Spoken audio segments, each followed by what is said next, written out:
கிறிஸ்துவில் பிரியமானவர்களே, ஆண்டவராகிய இயேசு கிறிஸ்துவின் நாமத்தில் உங்கள் யாவரையும் வாழ்த்தி ஆசீர்வதிக்கிறேன். இந்த நாளுக்கென்று தேவன் நமக்கு அருளி இருக்கும் ஜீவ வார்த்தை என்னாகமத்தின் புத்தகம் 11ஆம் அதிகாரம் 23வது வசனத்தில் இருக்கிறது. கர்த்தர் மோசேயை நோக்கி, கர்த்தருடைய கை குறுகியிருக்கிறதோ, என் வார்த்தையின்படி நடக்குமோ நடவாதோ என்று நீ இப்பொழுது காண்பாய் என்றார். என கேட்கிற தேவனுடைய பிள்ளைகளே, இந்த வார்த்தையின் அடிப்படையிலே நான் நம்புகிறேன், விசுவாசிக்கிறேன். இன்றைக்கு தேவன் உங்கள் வாழ்க்கையிலே சில புதிய காரியங்களை, சில புதிய ஆசீர்வாதங்களை உங்களுக்காக சிருஷ்டிக்க போகிறார். It is going to be a day of creative miracles. என கேட்கும் தேவ ஜனமே, ஆண்டவர் ஒரு வாக்கு அருளுகிறார். அந்த வார்த்தையை விசுவாசிக்க கூடாதவனாய், அதை நம்புவதற்கு திராணியும் ஏதுவும் இல்லாதவனாய் ஒரு கேள்வி எழுப்புகிறான். ஆண்டவரே, இது நடக்குமா, இது முடியுமா என்று கேட்கும் பொழுது ஆண்டவர் அவனை பார்த்து கேட்கிறார், என் கை குறுகி இருக்கிறதோ, நான் சிருஷ்டிக்க கூடாதபடிக்கு என் கரத்தை நான் முடக்கி வைத்திருக்கிறேனோ, நான் புதியவைகளை செய்யக்கூடாத தேவனோ என்று சொல்லி ஆண்டவர் அவனை பார்த்து கேட்கிறார்.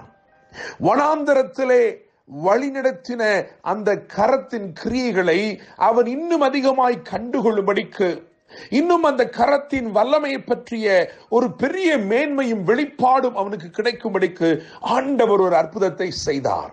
என கேட்கிற தேவனுடைய பிள்ளைகளே, இஸ்ரவேலர் எகிப்தின் அடிமைத்தனத்திலிருந்து புறப்படுகிற அந்த சம்பவம் முதற்கொண்டு வாசித்து பார்க்கும் பொழுது கர்த்தருடைய கரத்தை நாம் அழகாய் கண்டுகொள்ள முடியும்.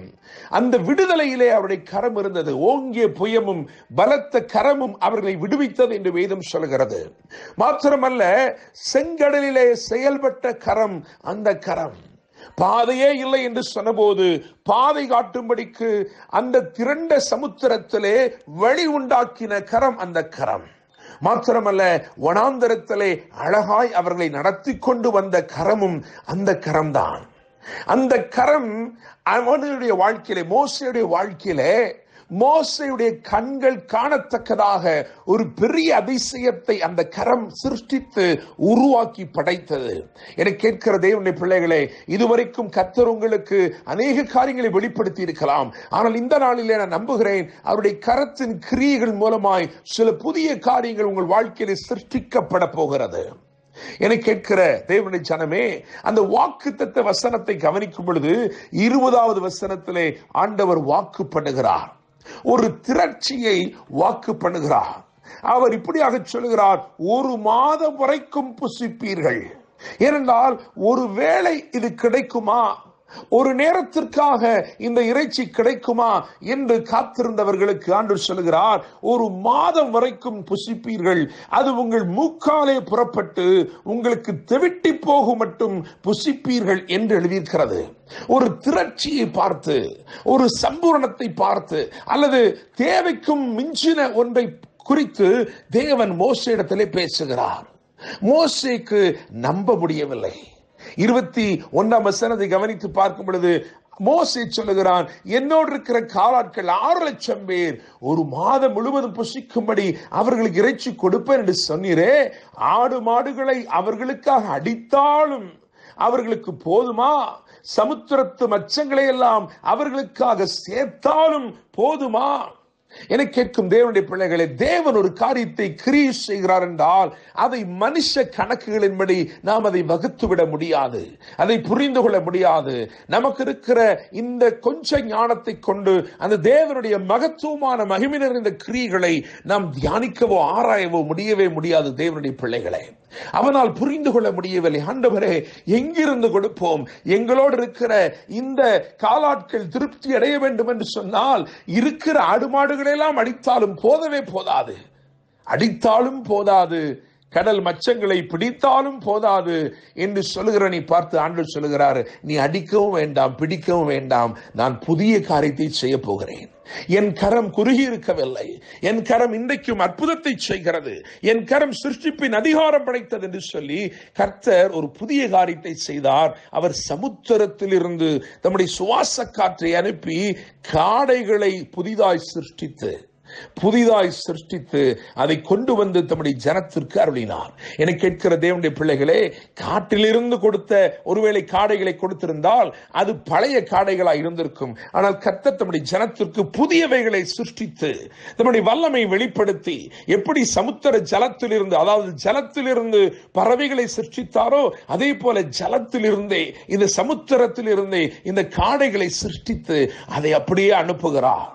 31ஆம் வசனத்தை கவனித்து பார்க்கும் பொழுது அங்கே எழுதியிருக்கிறது, அந்த காடைகள் எல்லாம் கடந்து வந்து அது தரையிலே 2 முழ உயரம் விழுந்து கிடக்க செய்தது என்று தமிழ் வேதாகமம் எழுதியிருக்கிறது. ஆனால் மூல மொழிபெயர்ப்பு என்ன சொல்கிறது என்றால் 2 முழ உயரத்திற்கு அவைகளை பறக்கும்படி தேவன் செய்தார். என கேட்கிற தேவனுடைய பிள்ளைகளே, தேவன் செத்து போனதை உனக்கு தருகிறவர் அல்ல, ஏதோ விழுந்து கிடக்கிறதை தேவன் தருகிறவர் அல்ல.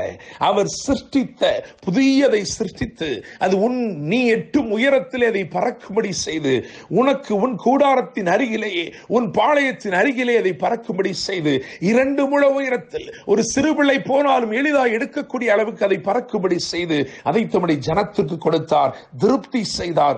அவர்களுக்கு தெவிட்டி போகும் அளவுக்கும் அவர்கள் திருப்தி அடைந்தார்கள். என கேட்கிற தேவனுடைய பிள்ளைகளே, இவைகளெல்லாம் சொல்லும் பொழுது ஒரு காரியத்தை கவனிக்கிறேன்.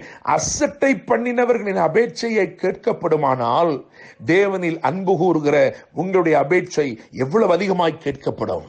இதெல்லாம் அசட்டை பண்ணின ஜனங்கள், அவர் தந்தவைகளை அற்பமாய் எண்ணினவர்கள், அவர்களுடைய ஜெபமே கேட்கப்படும் என்றால் உங்களுடைய ஜெபம் எவ்வளவு அதிகமாய் கேட்கப்படும். நான் நம்புகிறேன், விசுவாசிக்கிறேன், இன்று உங்களுக்காக ஏதோ ஒன்றை அவர் சிருஷ்டிக்க போகிறார். இதுவரைக்கும் இல்லாத ஏதோ ஒன்றை புதிதாய் கொண்டு வந்து உங்களுக்கு அதை அருளி உங்களை திருப்தி செய்ய போகிறார். அபேட்சை கேட்கப்படுகிறது, அற்புதம் நடக்கிறது, புதிதானவைகளை கண்டு சந்தோஷமடைய போகிறீர்கள். கர்த்தர் தாமே இந்த வார்த்தைகள் மூலமாய் உங்களை ஆசீர்வதிப்பாராக. கர்த்தர் மோசேயை நோக்கி, கர்த்தருடைய கை குறுகி இருக்கிறதோ, என் வார்த்தையின்படி நடக்குமோ நடவாதோ என்று நீ இப்பொழுது காண்பாய் என்றார். அவன் கண்டு கழிகொண்டான். கர்த்தர் தாமே உங்களை ஆசீர்வதிப்பாராக. என்றும் அன்புடன் pastor Daniel Moses. God bless you.